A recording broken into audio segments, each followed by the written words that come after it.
Bonjour Éric Delannoy, Bonjour. merci d'être là. Alors Éric, vous êtes le président fondateur du cabinet Tenzing Conseil. Alors vous avez commencé votre vie professionnelle dans le monde de la finance, vous avez été consultant, vous avez créé un premier cabinet que vous avez revendu. Et puis en 2016, vous avez eu envie de créer un nouveau cabinet, mais vous vouliez le créer différent. C'est ce que vous m'avez dit, c'est un cabinet différent et engagé. Donc, alors vous allez nous dire finalement pourquoi, en quoi ce cabinet est, en quelques mots, après on reviendra sur le sujet principal, mais en quoi ce cabinet est différent et engagé? Il est différent parce que nous faisons le métier du conseil en stratégie opérationnelle, j'ai envie de dire comme les autres cabinets de conseil, mais on a souhaité le faire au service d'une cause sociétale qui est l'égalité des chances.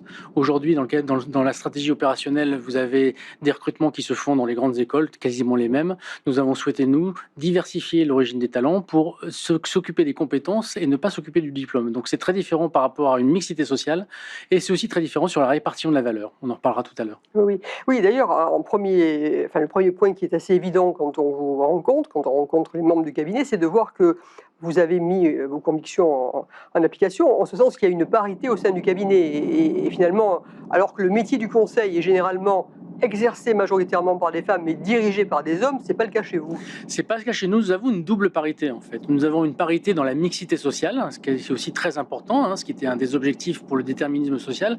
Et nous avons effectivement, par cohérence du modèle, souhaité avoir une parité homme-femme. Alors c'est très compliqué à la faire parce qu'il y a une inertie, ça a mis du temps, mais aujourd'hui on y est presque sur l'ensemble des grades de notre cabinet. Bravo. Alors bon, venons-en effectivement à votre engagement, puisque c'était le sujet d'aujourd'hui. Alors, on va parler de ce que vous faites pour justement l'égalité des chances. C'est un thème, vous le savez, qui m'est cher également. Et donc ce thème, vous le traitez au travers du prix Tenzing, qui a le même nom d'ailleurs, qui est le prix de l'égalité des chances, et dans lequel vous sélectionnez et vous dotez des projets qui concourent à cet objectif, sachant que là aussi, comme Béatrice des 100 000 entrepreneurs juste avant vous, vous prenez un petit peu le mal à la racine, si on peut dire, puisque vous le voyez au travers du cursus éducatif. C'est toujours à ce niveau-là que ça se passe. Absolument, tout à fait. Le prix Tenzing, ce sont nos consultants qui sélectionnent des associations après un appel à projet, qui vont recevoir une dotation qui correspond à l'intégralité des bénéfices qu'on aurait pu distribuer aux associés, mais qu'on distribue aux associations.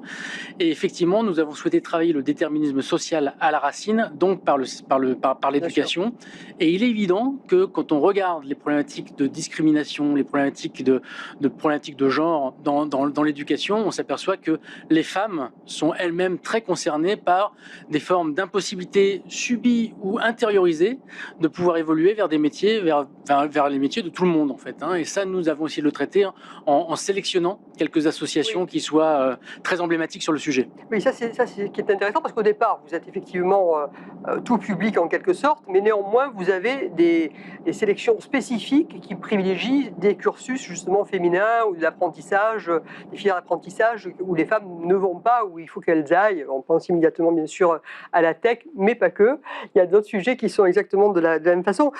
Vous pouvez nous citer, parce qu'évidemment, il n'y a rien de mieux que l'exemple pour comprendre. Citez-nous des exemples de projets que vous avez sélectionnés dans ce cadre-là. Alors déjà, en termes de volume, simplement pour montrer que c'est un engagement qui est profond, en 5 ans d'existence, nous avons distribué plus de 500 000 € à une quinzaine d'associations.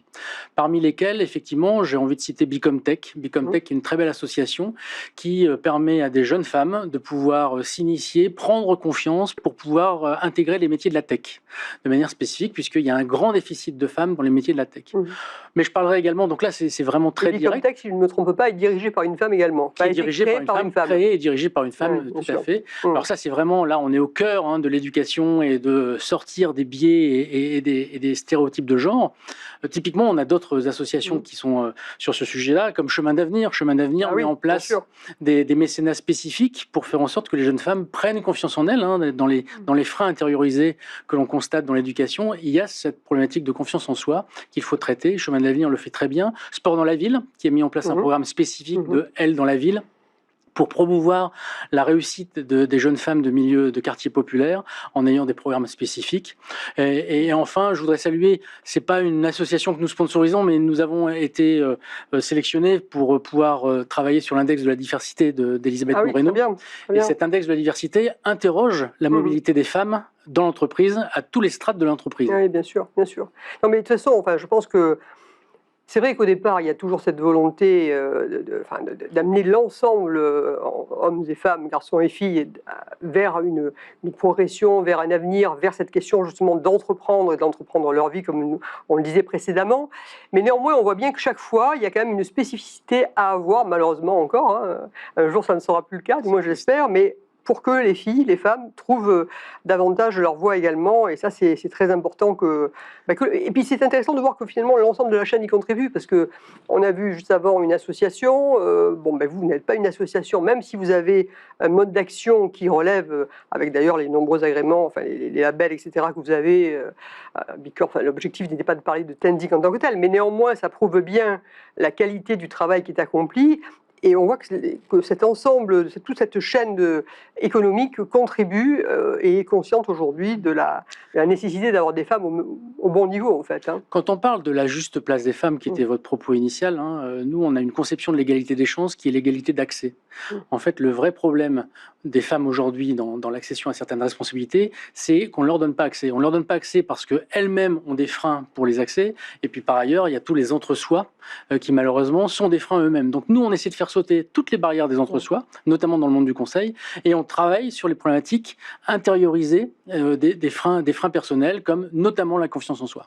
Égalité des chances et égalité des ambitions, finalement. Absolument, égalité des ambitions. Merci beaucoup, Éric, pour ce témoignage, et merci et bravo pour votre action. Voilà. Merci beaucoup pour votre invitation. Et vous allez voir que je vais recevoir maintenant une femme, une dirigeante d'entreprise qui est très engagée, elle, dans l'énergie, autre sujet, mais vous allez voir qu'elle a cette même ambition de transformer ou de contribuer, du moins plus modestement, à la transformation du monde via la pédagogie.